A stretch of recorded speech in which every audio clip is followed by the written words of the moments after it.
High everyone, welcome to my channel Richa's food blog. আর আজ আমি আপনাদের সাথে খুব মজাদার একটা ডেজার্ট রেসিপি শেয়ার করতে চলেছি। আর এই ডেজার্টটা তৈরি করতে ঠিক যতটা সহজ, খেতেও কিন্তু ঠিক ততটাই ইয়াম্মি। আর আজ কিন্তু আমি মাত্র 2টি ব্রেড দিয়ে এই মজাদার ডেজার্টটা তৈরি করে নিয়েছি। তো তাহলে চলুন আর দেরি না করে শুরু করা যাক আজকের রেসিপিটি।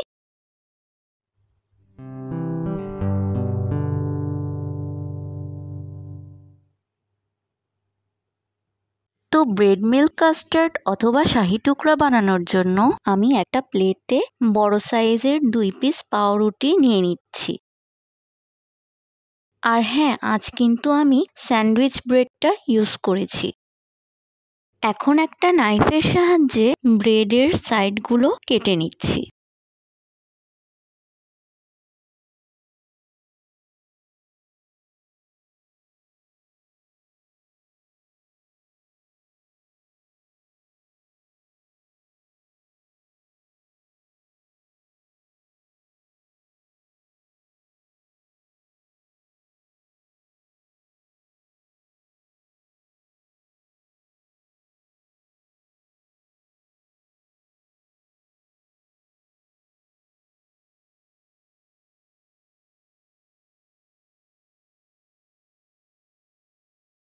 সো ভিউয়ার্স, এই দেখুন আমি ব্রেডের সাইডের অংশগুলো নাইফের সাহায্যে কেটে নিয়েছি। আর এখন এই ব্রেডগুলো স্যান্ডউইচের শেপে ছোট ছোট করে কেটে নিচ্ছি। তো দেখুন আমি ব্রেডগুলো স্যান্ডউইচের শেপে ছোট ছোট করে কেটে নিয়েছি। আর এখন আমি এই ব্রেডের স্লাইসগুলো ভেজে নেব। এর জন্য আমি চুলায় একটা প্যানে 1 টেবিল চামচ পরিমাণ ঘি অ্যাড করে দিচ্ছি। তবে এখানে আপনারা নর্মাল কুকিং অয়েলও ইউজ করতে পারেন। এখন আমি ঘিটা মেল্ট হওয়ার জন্য অপেক্ষা করব। ঘিটা মেল্ট হয়ে গেলে আমি ব্রেডের স্লাইসগুলো ভেজে নেব।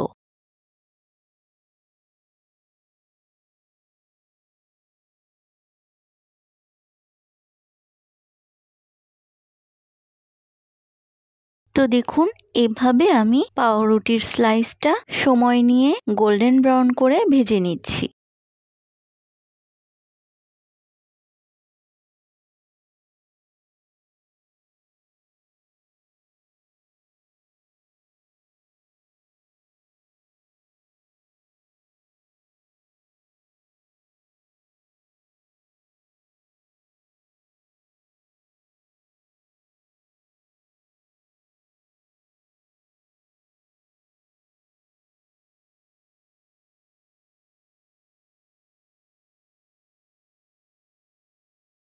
সো ভিউয়ার্স, এই দেখুন ব্রেডের স্লাইসটা কিন্তু ভালোভাবে গোল্ডেন ব্রাউন করে ভাজা হয়ে গিয়েছে।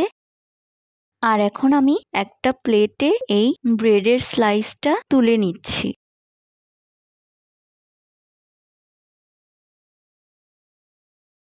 সো ভিউয়ার্স, এই দেখুন এভাবে আমি আরেকটা ব্রেডের স্লাইস আপনাদেরকে ভেজে দেখাচ্ছি। আর এভাবে আমি সবকটা ব্রেডের স্লাইস ভেজে নেব। তো দেখুন এভাবে আমি সবকটা ব্রেডের স্লাইস ভেজে নিয়েছি। এরপর আমি একটা বাটিতে সামান্য একটু লিকুইড দুধ অ্যাড করে নিয়েছি। আর এখন আমি এই দুধের সাথে 1 টেবিল চামচ পরিমাণ কাস্টার্ড পাউডার অ্যাড করে দিচ্ছি। এখন একটা চামচের সাহায্যে এই কাস্টার্ড পাউডারটা দুধের সাথে ভালোভাবে মিক্স করে নিচ্ছি।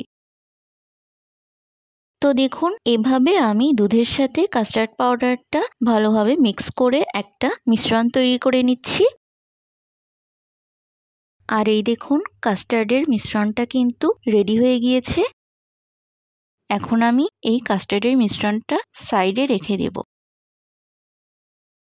এখন চুলায় একটা হাঁড়িতে আমি 1.5 কাপ পরিমাণ ফুল ফ্যাট মিল্ক অ্যাড করে দিচ্ছি। এখন মিডিয়াম হিটে এই দুধটা একটু গরম করে নিচ্ছি।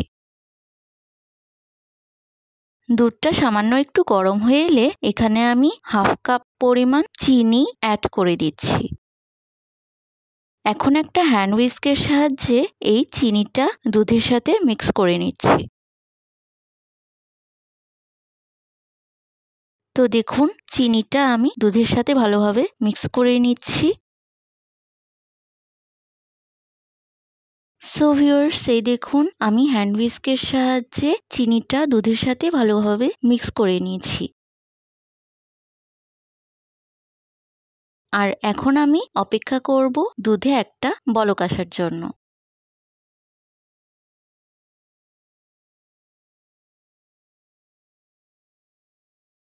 সো ভিউয়ার্স, এই দেখুন দুধে কিন্তু বলক চলে এসেছে।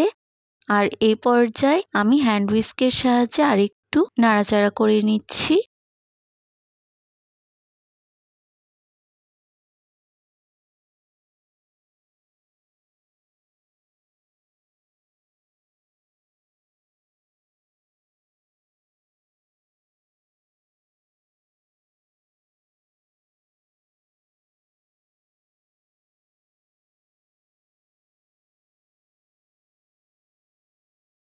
আর এই পর্যায়ে এখন আমি আগে থেকে তৈরি করে রাখা কাস্টার্ডের মিশ্রণটা আস্তে আস্তে অ্যাড করে দিচ্ছি।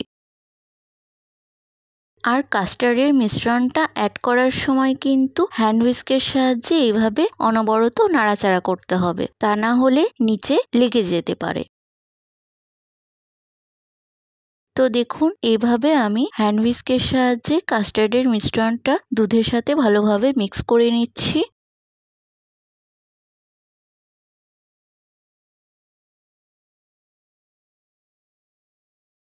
সো ভিউয়ার্স, এই দেখুন এভাবে আমি সময় নিয়ে কাস্টার্ডটা তৈরি করে নিচ্ছি।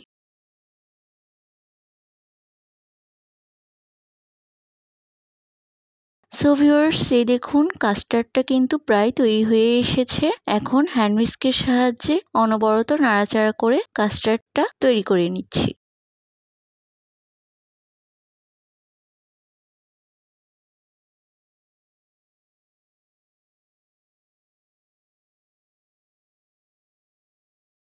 সো ভিউয়ার্স, এই দেখুন কাস্টার্ডটা কিন্তু তৈরি হয়ে গিয়েছে। আর এখন আমি ব্রেড মিল্ক কাস্টার্ড অথবা শাহি টুকরা তৈরি করে নেব। এর জন্য আমি একটা প্লেটে আগে থেকে ভেজে রাখা ব্রেডের টুকরোগুলো সাজিয়ে নিচ্ছি।